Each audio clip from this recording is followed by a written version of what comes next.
Hi, I'm Cristina Mittermeier, and I'm a Sony Artisan of Imagery. In this video, you will learn about some of my favorite Sony equipment. So these days, what's on my bag is for land shooting. I usually bring the A7R II. Is my favorite camera these days. And for doing low light video, which I'm quickly learning, I bring the A7S II. And I keep a 16-35 lens on one camera and a 24-70 on another. And then I love the 70-200 as my long lens. That's basically my basic kit. I also bring with me a full underwater system, and I have two lenses that go with that. One is the 28mm lens, and that goes into a housing with a wet wide lens, and that's a fixed lens. I really love the discipline of shooting with prime lenses. But I also bring a 16-35, and that's a very versatile lens for shooting most situations underwater. You know, I think I'm really from an old school of photography where a lot of the things that we learned in the beginning were with prime lenses, and it teaches you the discipline of actually looking at the entire frame and actually moving your body to create the scene that you want instead of relying on the zoom. It also teaches you to rely less on gimmicks and more on photographic skill.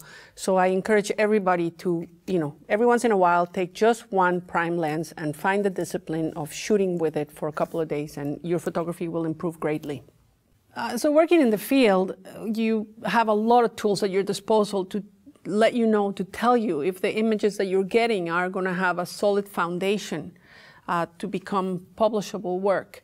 Among those tools, are your histogram, but also you have a lot of information on that LED screen if you choose to look at it. Things that will let you know if your parameters for work are actually going to translate into something that looks as beautiful on paper or on a screen as the way you imagined in the field. Things like, your ISO.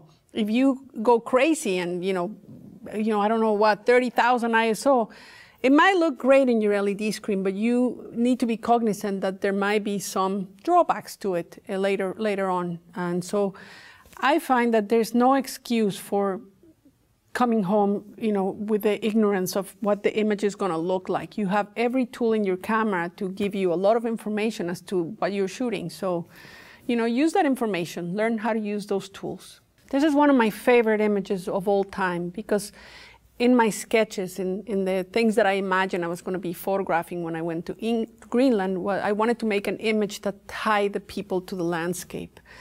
And this happened on the very last day, the very last afternoon of our shoot as we were heading back into town. All of a sudden it started snowing.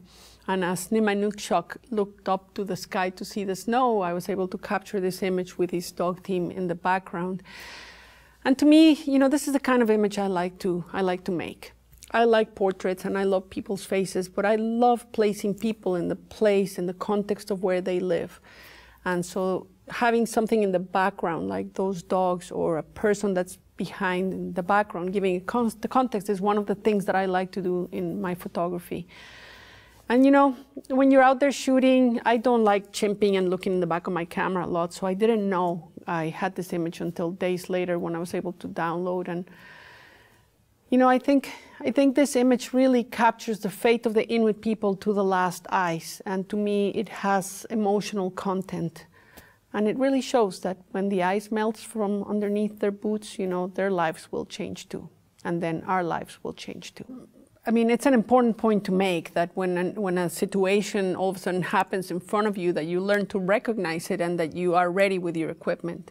So when it started snowing and Nima looked up, I was not the only person standing on the ice next to him. We had a film crew from National Geographic, and the cameraman who was standing next to me went for a really close, tight portrait of him as he was looking up. For me, I had a 16-35 lens with me, and so I had no choice but to make a wider image. And this is where you really need to understand your equipment. I had to make a very quick shot, and I had to make sure that my frame was clean, that I was not including, pieces of other people that were standing around. And at the same time, you want to go as wide as possible. So I chose to put him on the edge of the frame and use the dogs as a backdrop. To be able to capture images like this, First of all, you need to know what you like. You need to know what your style is, the kind of images that you're trying to make. And then you need to know your gear. You need to know what the limitations are going to be. And you need to be able to shoot with whichever lens you happen to have in your hands at that moment. You know, I didn't have time here to go change gear. If I had, maybe I would have fallen into the trap of trying to make a tight portrait of his face. Well, I'm glad I didn't. You know, I had a wide lens, and I think the photo is very successful. One of the temptations is to try to make a tight portrait of a situation like this, just because his face is so beautiful, his costume is, you know, being covered in snow. There's a lot happening around just his expression. But if you want to be able to tell a story, you have to include more elements in the photograph. For me, there were definitely two very important elements. One of them was, of course, the dogs in the background, but also the weather, the snow itself, you know, to show just how everything is just this white landscape that's covered in snow all the time. I wanted to make that connection, to tie those two things together, the Inuit hunter and the landscape that he lives in. I've heard a lot of horror stories about people shooting in the Arctic and having their equipment malfunction because of the cold. That was not a problem I had. You know, I found that my Sony cameras, I mean, they didn't even have a glitch. They performed perfectly throughout the whole shoot. Keeping the front element of my lenses clean when it's snowing and raining, that's more of a challenge. So you just have to learn to always keep some dry cloths or towels in your body that you can maintain your gear with. But no, I mean, it was surprisingly easy to shoot with a Sony camera on these very, very cold, harsh, remote locations. Unless I am shooting on a tripod, in which case I take it off, I always have the image stabilization features on because they really help, you know, maintain control of the camera, especially in fast-moving situations or when I'm hand-holding the equipment. It's one of the greatest inventions in photography, so why wouldn't you use it?